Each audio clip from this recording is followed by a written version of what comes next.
Are your outer hips feeling weak and achy? Do you find it really difficult to get internal rotation out of your hips? In this video, I'm going to show you one exercise to help you fix all of that. I'm Matt Shu from Upright Health, where we help you think right, move right, and feel right. If you're new here, be sure to check out the description box for helpful links to our do-it-yourself programs and other related videos. And don't forget to subscribe if you like this video. This exercise is called the reverse clam. This can be really helpful for building up the muscles of your lateral hip and for helping you increase your internal rotation control and strength. To do this exercise, you're going to start by lying on your side with your hips bent to about 90 degrees. So between your thigh bone and your body is about a 90-degree angle. You're going to take a cushion or a block and put it between your knees so that this top leg is just a little bit elevated so that the two thighs are about parallel to each other. If you don't have a block and you're traveling or something, you could always just use your fist to hold it right there, but it's really better if you can have some sort of a cushion there. So once you're there, you're going to think about the foot and ankle coming up towards the ceiling, but not from motion of the foot and ankle. You want the femur, the thigh bone, to rotate to bring that portion of your leg up. So what you should feel is muscles on the side of your hip joint working to rotate the thigh bone internally so that the foot comes up. One of the common mistakes here is for you to lift the pelvis towards your armpit or towards your shoulder as you're doing this to try to make it seem like you're rotating the femur. But that's just moving the pelvis. What you want to do is make sure the pelvis stays still, that the hip stays stacked in a straight line as you move that leg. One thing that may be helpful for you, if you find this to be problematic, is to actually be on your elbow so that this whole side of your body is closed off and you can no longer cheat as much.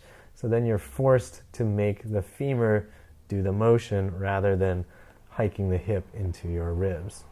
You can also experiment with different angles once you're familiar with the exercise. For example, rather than going at 90 degrees, maybe you can open this up a little bit and then work on internal rotation at that position. You can even bring it further back and work on internal rotation in that position. As you get closer and closer to that full hip extension position, you may want to bring this leg, the bottom leg, up towards your chest to help you maintain a neutral spine and pelvis. And then you can just take the block and put it under that knee and then work on internally rotating that femur using muscles of the lateral hip. To increase the difficulty of this exercise, you could use an elastic training band around your ankles and then go through the exercise the exact same way, but with the resistance of the band. You can also use an ankle weight to increase the resistance on this exercise. It can be really helpful to really feel the weight there, a nice steady weight as you're at the top position so that you can gradually recruit more and more of your lateral hip muscle fibers. You can also use the ankle weight when you're in that hip extended position in a way that you cannot use the elastic band. So here you have that weight and you can work on lifting and going into internal rotation against that 2 to 3 or even 5 pound resistance. So that is how you do the reverse clam. Now you might be asking yourself, why would I want to be strengthening the outer hip if it feels painful? And the answer is sometimes painful or tight, stiff areas in your body actually do need to get stronger rather than be rested. This is something that we've talked about in other videos and we'll link to that down below.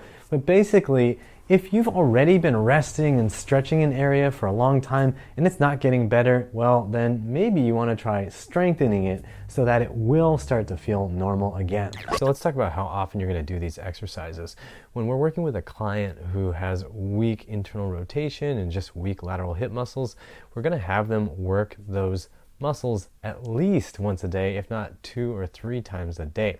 When they do it, they'll do 2 or 3 sets of between 5 and even 20, just depending on where they're at. You have to remember that on a daily basis, you're probably almost never using these muscles and almost never doing this internal rotation motion. So constant repetition is necessary to learn how to use those muscles and get them stronger again.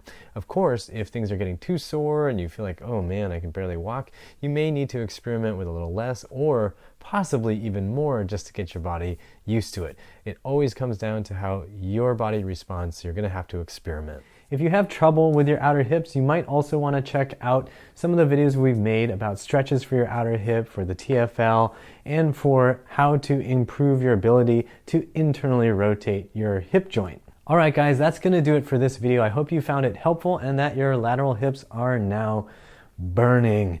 If you have any questions, you can feel free to leave them in the comment section below, but I cannot promise I'll read them because sometimes your words hurt and I just don't like reading the comments.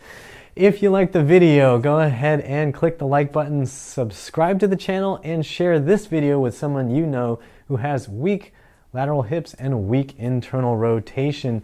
And if you want a program to help you out with your body, whatever your challenges are, make sure you check out the description box below for helpful links. And as always, I hope you remember that pain sucks. Life shouldn't.